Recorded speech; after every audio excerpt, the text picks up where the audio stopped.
Good morning, everybody. Myself, Acharya Vishvendra. Today, I'll discuss about the summary of one of my book, which is having the name Mind Pattern for Competitive Exams, and it is for JEE, NEET, UPSC, CATS, UET, NDA, NTSC, and KVPY. So, before I shall start working on this summary, let me introduce myself. I am Vishvendra, and I have done my BTech from College of Technology, Pantnagar, which is a government engineering college. I did it in 2007, and I passed out in 2011. And since then, I have worked with reputed coaching institutions of Delhi and Kota for training students for physics for JEE and NEET. So, and I have compiled several books on physics, chemistry, mathematics, spiritualism, metaphysics. You can search my name on Amazon, Flipkart, and Notion Press. I write with the name Acharya Vishvendra.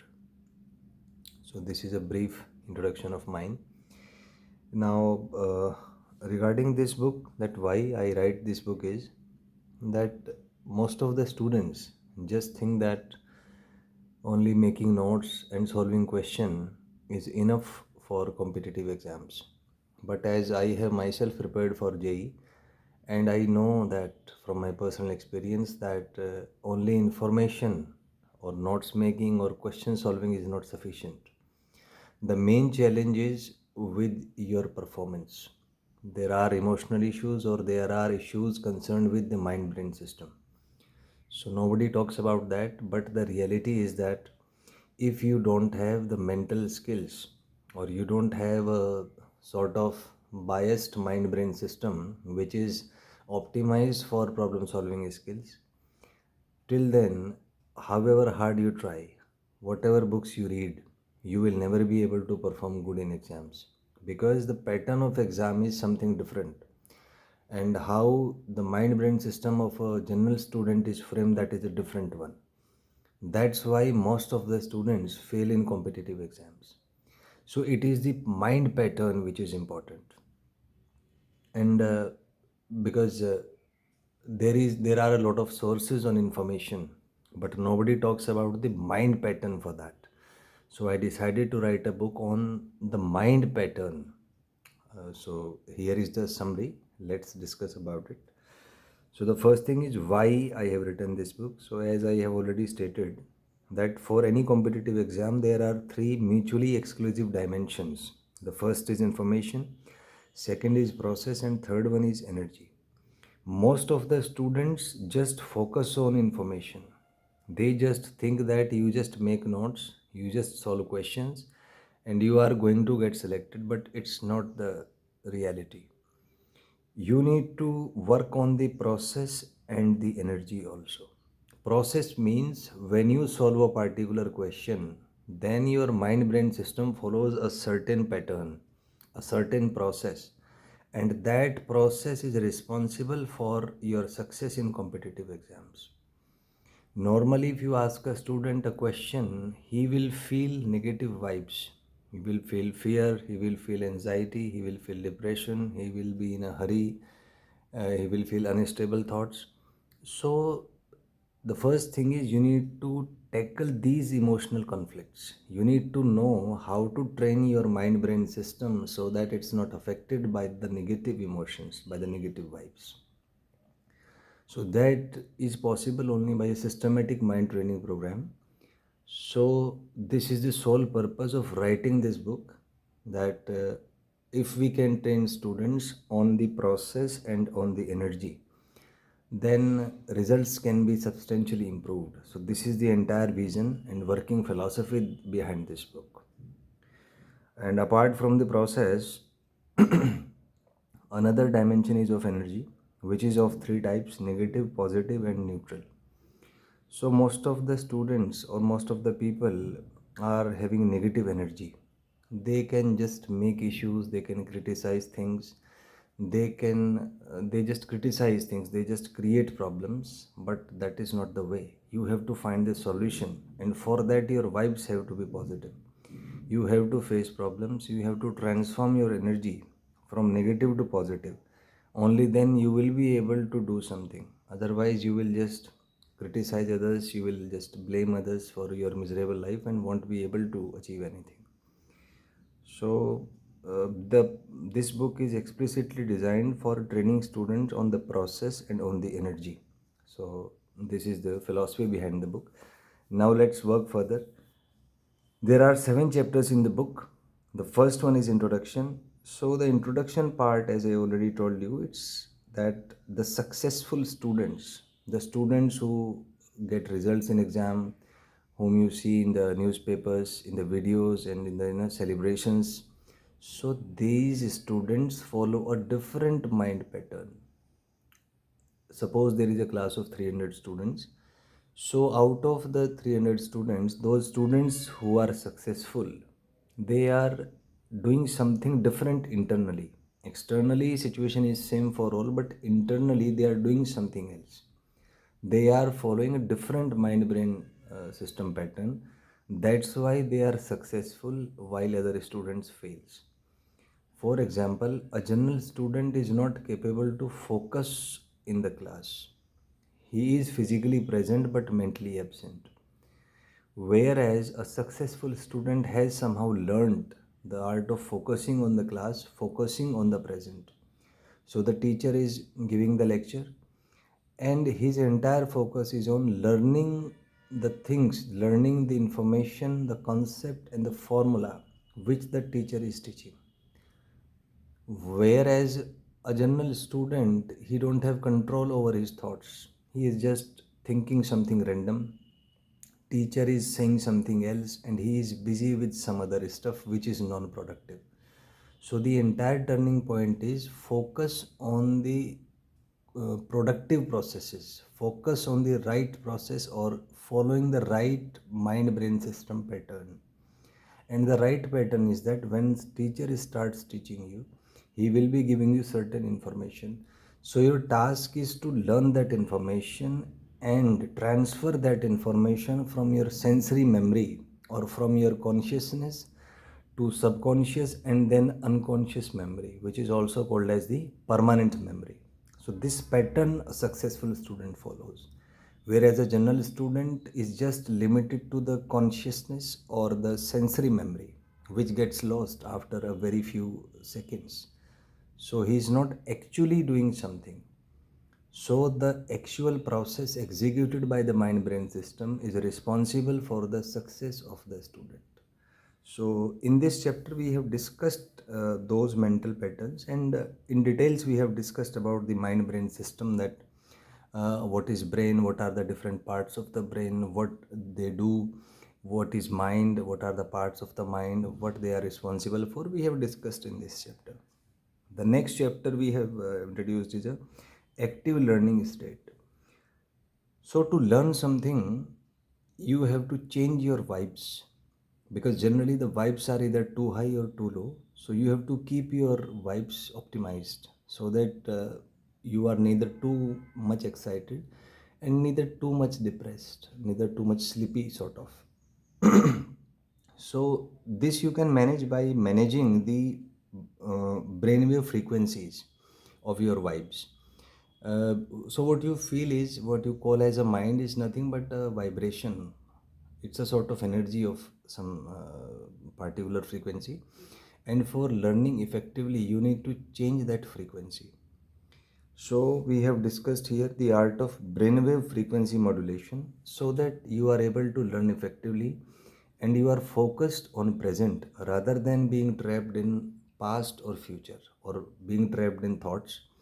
So it is about the focusing on the present, and this can be done by the art of brainwave frequency modulation. And we have also discussed that how to learn actively, what you have to actually do to learn things effectively. So this we have elaborated in this chapter. The next is a information processing model. As I discussed earlier, that when we learn something, our mind brain system follows a certain pattern. And if you have learned the correct pattern, then your mind brain system will work in an automatic way. You have to do nothing when you will enter into the class, and you have decoded the correct pattern. Your mind brain system will automatically work on that. And there were some psychologists, Atkinson and Shiffrin, who developed a model of how information is processed within human mind brain system. So we have used this particular model, and we have elaborated that what actually is the information processing model. It is composed of three memories: sensory, temporary, and permanent. And this model deals with how information is transferred from sensory memory to the permanent memory. So this we have elaborated in this particular chapter. Then the next chapter is challenges.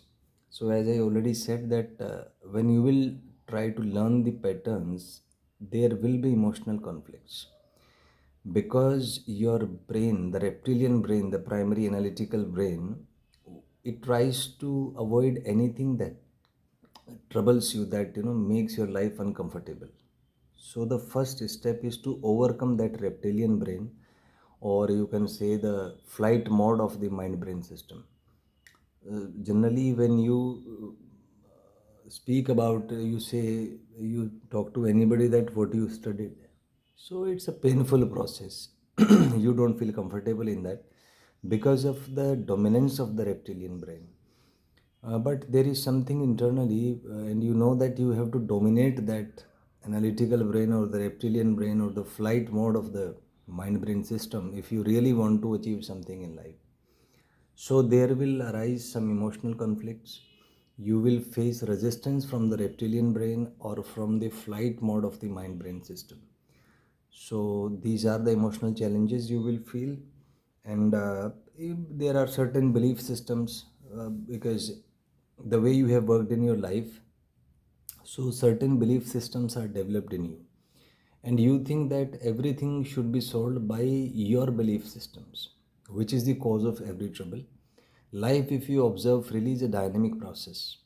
So more you explore, more you will find that the main factor in living a life for a long time is adaptability. You must have heard that only the person or the species who is adaptive to changes, it lasts long. There is a famous saying like that. It's a dominance theory which states that survival of the fittest. So you need to adapt to the certain changes, and this thing we have discussed in this particular chapter. Also we have focused on certain exam management skills, because it happens that when you are in the exam, and if you are not able to focus properly, you are having a sort of depression, fear, anxiety, hurry, or unstable thoughts, then you won't be able to work properly. And this you can learn by exam management skills. So these things we have discussed in this particular chapter. Then we have the solutions for these things. So the solution of dealing with the negative emotions of the reptilian brain is just meditation. You need to focus, you need to focus, you need to focus. There is something inside you which can dominate the flight mode. And it's not related just with the studies, it's related with everything. Whenever you will feel a problem in your life, the first reaction of the mind brain system will be to make you move away from the problem.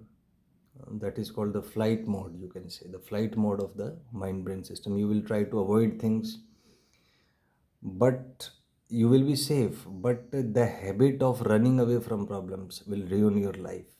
You will develop a habit that whenever you feel a problem, you will run away.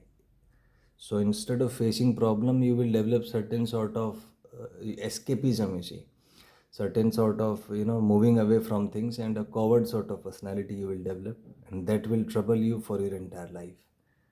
So you must have to dominate the flight mode. It's not just with the problems of physics, chemistry, mathematics, and biology. It's related to problems of life.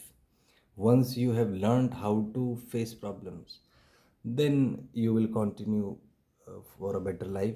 And if you have developed some sort of escape mechanism, then you will escape through your entire life. You can achieve nothing, and you will just have troubles. You will just have negative thoughts, you will just criticize others, you will do this and that, but will never be able to be happy internally, and you will never be able to achieve anything.